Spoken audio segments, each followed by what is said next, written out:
Bien, nous allons donc chercher à résoudre cette nouvelle inéquation. Elle est un peu particulière, je l'avoue. Il s'agit de 3x, facteur de 3 moins 7x supérieur à 0. Il y a bien deux expressions en x, l'expression 3x et l'expression 3 moins 7x. Nous allons donc d'abord nous occuper de l'expression du premier degré 3x. Nous allons chercher à déterminer quel est l'antécédent de 0. 3x égale 0 qui donne x égale 0 sur 3, le 3 qui étant multiplié passe de l'autre côté en divisé qui donne 0.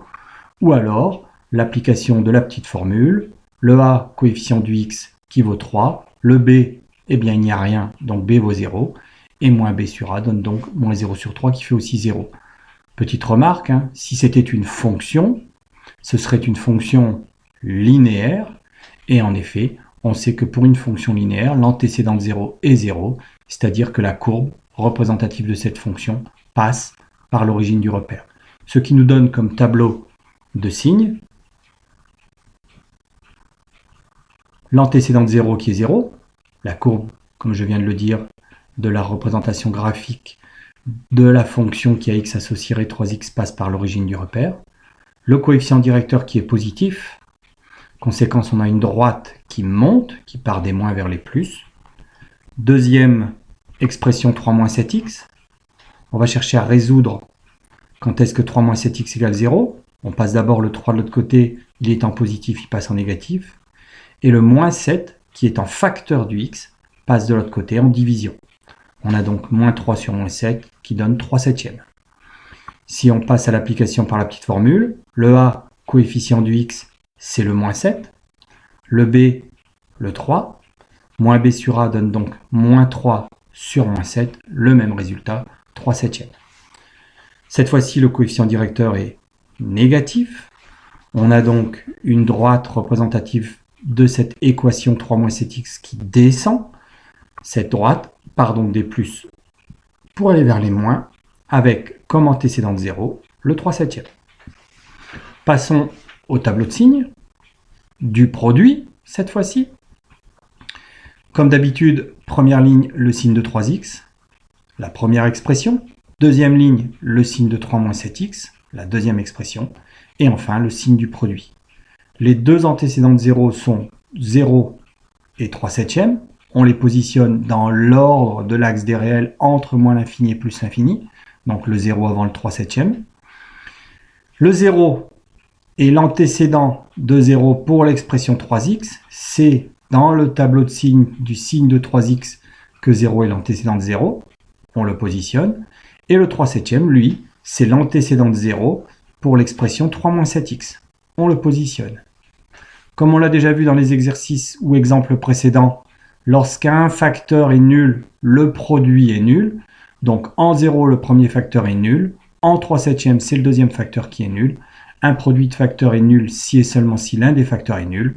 Le produit sera donc nul en 0 et 3 septièmes. On n'a plus qu'à remplir chacune des lignes. On avait préparé le tableau de signes de l'expression 3x. On est négatif entre moins l'infini et 0. Négatif entre moins l'infini et 0. On est positif entre 0 et plus l'infini.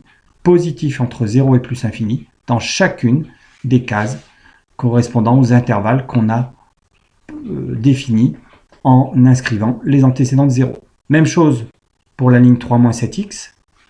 Entre moins l'infini et 0, on va être positif, puisqu'on est positif, d'après le tableau de signes de l'expression 3 moins 7x, entre moins l'infini et 3 septièmes. Donc, entre moins l'infini et 0, on est positif, mais encore entre 0 et 3 septièmes.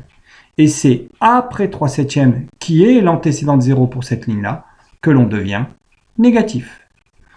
Le signe du produit, maintenant, c'est automatique. Un moins que multiplie un plus donne un moins. Un plus que multiplie un plus donne un plus.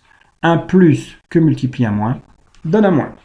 On va pouvoir s'intéresser à la résolution de l'inéquation. On nous demandait quand est-ce que le produit 3x facteur de 3 moins 7x était supérieur à 0. On voit qu'on est supérieur à 0, c'est-à-dire positif ici, entre 0 et 3 septièmes. La solution sera donc l'intervalle, c'est-à-dire tous les réels compris entre 0 et 3 septièmes. Et il n'y a plus qu'à s'intéresser aux bornes. on doit être strictement supérieur à 0. Or, en 0, on est égal à 0. Conséquence, on ne le prend pas, intervalle ouvert. Et même remarque, en 3/7, le produit est égal à 0. Or, on n'a pas le droit d'être égal à 0. Intervalle ouvert. Voilà. Donc, le fait qu'au départ, c'était un cas particulier, c'est-à-dire une expression dans laquelle b est égal à 0, ce qui correspond à une fonction linéaire dans la série des fonctions affines, ne change rien à la résolution. La seule chose qui change, c'est que c'est un cas particulier puisque c'est le 0 qui apparaît ici, mais pas du tout dans la résolution et l'établissement du tableau de signes. Voyons maintenant, toujours pareil, l'interprétation graphique de cette inéquation. Donc, vous pouvez sortir votre calculatrice et mettre en pause si vous le voulez, pour pouvoir saisir l'expression de la fonction, donc 3x facteur de 3 moins 7x. Je vous laisse le saisir. La fenêtre, je vous la donne. La fenêtre est la suivante. De x min qui vaut moins 2 à x max qui vaut 2, avec une graduation de 1. Et pour le y min, de moins 3 jusque 2, pour avoir une visualisation parfaite de ce que l'on veut représenter, avec une graduation de 1 aussi.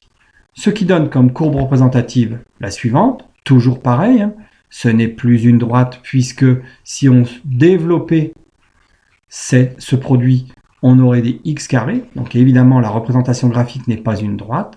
On cherchait à savoir quand est-ce qu'on était supérieur strictement à 0. La solution que l'on avait trouvée algébriquement, c'était dans l'intervalle 0,3/7, intervalle ouvert. Eh bien, supérieur à 0 au niveau de la représentation graphique, ça correspond à tout ce qui est au-dessus de l'axe des abscisses. Alors évidemment, hein, par rapport aux exemples précédents, le 3/7, on ne l'aurait pas repéré. On aurait pu penser ici que c'était environ 0,5. On aurait pu, en lecture graphique, dire que c'était l'intervalle ouvert 0,1/2, ce qui aurait été une réponse correcte. La démarche algébrique, elle nous montre que l'antécédent de 0 ici, ce n'est pas 0,5, mais bien 3/7. Voilà, merci pour votre attention. Passez à l'exercice suivant.